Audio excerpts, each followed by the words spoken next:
Human houses. Good morning పిల్లలు. ఈరోజు మనం ఉండే ఇంటి గురించి తెలుసుకుందాము. మనం మన ఇంట్లో ఉంటామని మీకందరికీ తెలుసు. మీ స్నేహితులు, బంధువులు, ఇరుగు పొరుగు వారు ఇళ్లకు వెళ్ళినప్పుడు అవి మీ ఇంటిలా ఉన్నాయో లేదో గమనించారా? అన్ని ఇల్లులు ఒకేలా ఉండవు కదా. రకరకాల ఆకారాల్లో, పరిణామాల్లో ఉండడమే కాక వివిధ రకాల వస్తువులతో ఇల్లు కడతారు. ఇంటిని కట్టడానికి ఏ ఏ వస్తువులు కావాలి? సాధారణంగా ఇటుకలు, రాళ్ళు, సిమెంట్, స్టీల్ మొదలైనవి ఇంటిని కట్టడానికి వాడతారు. తలుపులు, కిటికీలు కలప వాడతారు.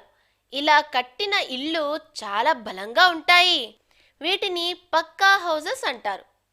కొన్ని ఇళ్ళు మట్టి, గడ్డి, వెదురు, కొమ్మలు, ఆకులు మొదలైన వాటితో కడతారు. అలాంటి ఇళ్లను గుడిస లేక కచ్చా హౌస్ అంటారు. కచ్చా హౌస్ త్వరగా కట్టవచ్చును, కానీ అవి బలంగా ఉండవు. పక్కా హౌస్ బలంగా ఉంటాయి కాబట్టి చాలా అంతస్తులు కట్టవచ్చును. పెద్ద పెద్ద నగరాలలో పెద్ద భవనాలను అపార్ట్మెంట్స్ అంటారు. అందులో ఒకే భవనంలో చాలా కుటుంబాలు చాలా ఇళ్లల్లో ఉండవచ్చు. అలాగే కచ్చా ఇంట్లో చాలా అంతస్తులు ఉంటాయా? కచ్చా ఇంట్లో అంతస్తులు ఉండవు. ఎందుకంటే అది మట్టి, వెదురు, గడ్డితో చేయబడటం వలన బలంగా ఉండదు. కనుక ఎక్కువ అంతస్తుల బరువు మొయ్యలేదు. సామాన్యంగా కచ్చా ఇల్లు చిన్నదిగా ఉంటుంది మరియు ఒకే అంతస్తు ఉంటుంది. ఇప్పుడు ఇంకా ఏమేం రకరకాల ఇల్లులు ఉన్నాయో చూద్దాం. ప్లేన్స్లో ఎలాంటి ఇల్లులు ఉంటాయి? ప్లేన్స్ ప్రాంతాల్లో ఇంటిపై కప్పు చూస్తే చెదునుగా ఉంటుంది. కొన్ని ఇంటిపై కప్పులు ఏటువాలుగా ఉంటాయి. వాటిని స్లోపింగ్ రూఫ్స్ అంటారు. ఒక్కొక్క స్థలంలో ఉండే వాతావరణాన్ని బట్టి ఇల్లు కడతారు. ఎక్కువగా మంచు కురిసే చోట్లలో చదునుగా నుండే పైకప్పులతో ఇల్లు ఉండడం. ఎందుకంటే అక్కడ మంచు నిలిచిపోతుంది. దాన్ని అక్కడి నుంచి తీయటం కష్టం. అందుకే అక్కడ పైకప్పులు వాలుగా కట్టడం వలన మంచు క్రిందకి సులభంగా జారిపోతుంది. ఎక్కువ వర్షాలు పడే చోట ఎలాంటి ఇల్లు ఉండాలి? ముందు అక్కడ పైకప్పులు చదునుగా ఉండకూడదు. చదునుగా ఉంటే నీరు అక్కడ నిలిచిపోయి ఇళ్ళు పడిపోతాయి. అక్కడ కూడా పైకప్పులు ఏటవాలుగా ఉండాలి. ఇక రెండోది ఏమిటంటే, ఇల్లు నేల మీద ఉంటే నీరు ఇంటిలోని అన్ని గదుల్లోకి వచ్చేస్తుంది. అయితే ఏం చేయాలి? ఇంటిని ఎత్తులో ఉంచితే ఎలాగుంటుంది? ఎత్తులో కట్టిన ఇళ్లను స్టిల్ట్స్ ఇల్లు అంటారు. కాబట్టి వర్షాలు ఎక్కువ పడే చోట్ల ఏటవాలు పైకప్పులతోనున్న స్టిల్ట్ ఇల్లు కడతారు. కొంతమంది ఆహారం కోసం కానీ, వాతావరణం అనుకూలంగా లేకపోవటం చేత కానీ, పని కోసం కానీ ఒక చోట నుంచి మరొక చోటికి వెళ్తూనే ఉంటారు. అలాంటి వాళ్ళు పక్కా ఇళ్లలోనే ఉంటే తమ ఇల్లు తమతో తీసుకుపోగలరా? అది జరిగే పని కాదు. కాబట్టి వారు ఒక చోట నుంచి వేరొక చోటుకు తీసుకుని పోగలే తాత్కాలికమైన ఇళ్లను కట్టుకుంటారు. సాధారణంగా గ్రామాల్లో ఎద్దుబళ్లను తాత్కాలికమైన ఇల్లుగా వాడతారు. మరి కొంతమంది బస్ లేక వ్యాన్లోనూ తాత్కాలికమైన ఇల్లుగా వాడతారు. అందరూ గుంపుగా ఇలాంటి తాత్కాలికమైన ఇల్లుగా నుండే ఎద్దుబళ్లలోనూ, బస్సులు లేక వ్యాన్లలోనూ వెళ్ళటాన్ని క్యారవన్ అంటారు. అపార్ట్మెంట్స్, భవనాలు లాంటి పక్కా ఇల్లే కాక కచ్చా ఇల్లు కూడా ఒక చోటు నుంచి మరొక చోటికి మార్చలేము. వీటిని శాశ్వతమైన ఇల్లు అంటారు. ఇంకొక రకమైన కదిలే తాత్కాలికమైన ఇల్లు గురించి మీకు తెలుసా? నేల మీద కాక ఇది నీటిలో ఉంటుంది. అవును, అదే హౌస్ బోట్. పేరులో ఉన్నట్లే ఇది బోట్లో కట్టిన ఇల్లు. భారతదేశంలో ఇవి కాశ్మీర్లో లేక కేరళలో కానీ చూస్తాము. ఇంట్లో ఉండే సదుపాయాలన్నీ ఇందులో కూడా ఉంటాయి. కాశ్మీర్, కేరళ చూడటానికి వచ్చే సందర్శకులు తప్పకుండా ఈ హౌస్ బోట్లో ఉండాలనుకుంటారు. ఇంకా తేలికగా మరియు సులభంగా ఒక చోట నుంచి వేరొక చోటుకి తీసుకుని వెళ్ళగలిగే ఇల్లున్నాయని మీకు తెలుసా? వీటిని గుడారాలు అంటే టెంట్లు అంటారు. ఇవి క్యాన్వస్ లేదా నైలాన్ బట్టతో తయారు చేస్తారు. ఇవి నేల మీద ఎక్కడైనా నిలబెట్టవచ్చును. పర్వతారోహులు కూడా వీటిని తమతో తీసుకుని వెళ్తారు.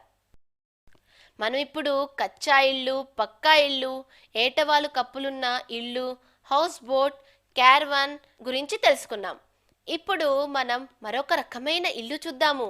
ఇది మంచుతో నిర్మిస్తారు. ఆశ్చర్యంగా ఉంది కదూ! దీనిని ఇగ్లూస్ అంటారు.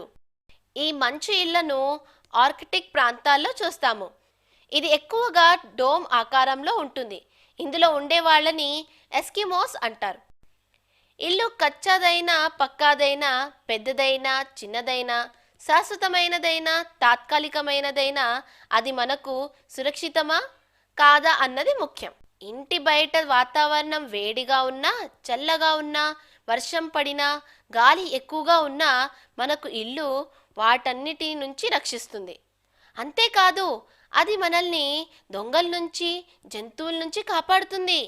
మనం మన వస్తువుల్ని ఇంట్లోనే జాగ్రత్తగా ఉంచుకోవచ్చును. అవునా? అయినా సరే మనం సుఖంగా, ఆరోగ్యంగా, సురక్షితంగా మన ఇంట్లో ఉండాలనుకుంటే కొన్ని నియమాలు పాటించాలి. చీకటిగా, తడిగా ఉన్న చోట్లో మీరుండాలనుకుంటారా? ఎప్పుడూ అలాంటి చోట్లో ఉండాలని అనుకోరు కదూ.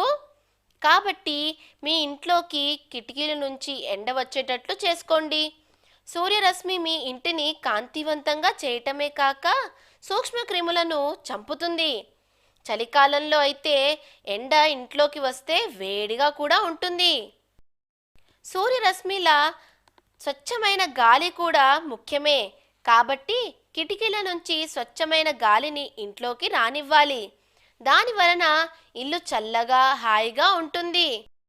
చలికాలంలో ఎండలో కూర్చోవాలని, వేసవి కాలంలో ఉదయాన్నే లేక సాయంత్రంలో వెచ్చని చల్లని పిల్లగాలులను ఆస్వాదించాలని ఎవరు అనుకోకుండా ఉంటారు? దానికోసం మనం వారండాల్లో, బాల్కనీల్లో, ఆరు బయట స్థలాల్లో కూర్చొని ఆనందిస్తాము. అవునా? దోమలు, ఈగలు వలన మనకు జబ్బులు వస్తాయి. కిటికీలకు జాలీలు పెట్టడం వలన దోమలు, ఈగలు బారి నుంచి మనల్ని కాపాడుకోవచ్చు. బద్దింకలు, ఎలుకల వలన కూడా మనకు రోగాలు వస్తాయి.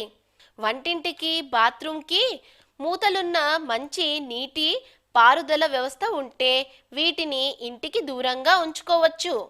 అర్థమైందా పిల్లలు? మన గదులలానే బాత్రూంలలోనూ, టాయిలెట్లలోనూ కూడా అంటురోగ క్రిమినాశకాలను వాడి కడుక్కోవాలి. మీ ఇంటి ముందు లేక వెనుక చెత్త కుప్ప ఉంటే మీకు నచ్చుతుందా? నచ్చదు కదా. అలా చెత్త ఉంటే మురికిగా ఉండటమే కాక చాలా రకాల రోగాలను వ్యాపింపచేస్తుంది. చెత్తను డస్ట్బిన్లో మాత్రమే వేయాలి. దానిని ఎప్పుడూ మూత వేసి ఉంచాలి మరియు నిండగానే ఖాళీ చేయాలి.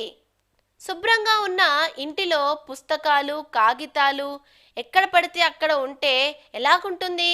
మీకు నచ్చుతుందా? అలాగుంటే నచ్చదు కదా. అందుకని ఎక్కడివక్కడ పెట్టి ఇంటిని మరింత శుభ్రంగా ఉంచండి. మీలో చాలామందికి బడి నుంచి ఇంటికి రాగానే మీ బ్యాగ్ ఒక దగ్గర, షూస్ ఒక దగ్గర, బాటిల్ వేరొక దగ్గర పారేసే అలవాటు ఉంటుంది కదా. అది చాలా చెడ్డ అలవాటు. మీ బ్యాగ్, షూస్, బాటిల్, పుస్తకాలు, బట్టలు అలా ఎక్కడ పడితే అక్కడ పాడేస్తే ఏం బాగుంటుంది కదా. అందుకే అవి సరైన చోట్లో పెట్టుకోవాలి. సరేనా పిల్లలు? సంక్షిప్తంగా చెప్పాలంటే ఇల్లు రకరకాల వస్తువులను ఉపయోగించి కడతారు. అవి వాతావరణానికి అనుగుణంగా కడతారు. రకరకాల ఇల్లు, అందులో కొన్ని కచ్చావి, కొన్ని పక్కావి.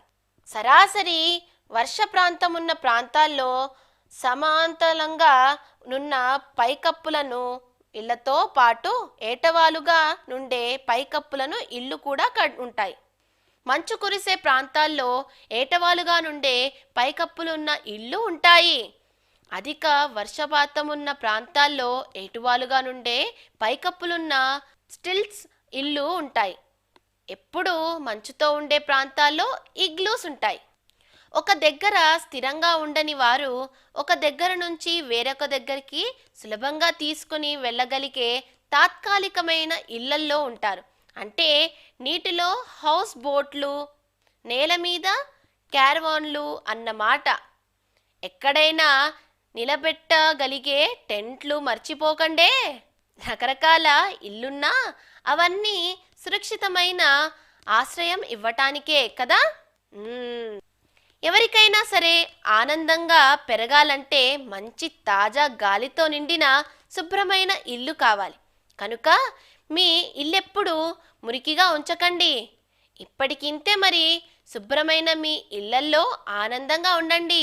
బాయ్ బాయ్ పిల్లలు.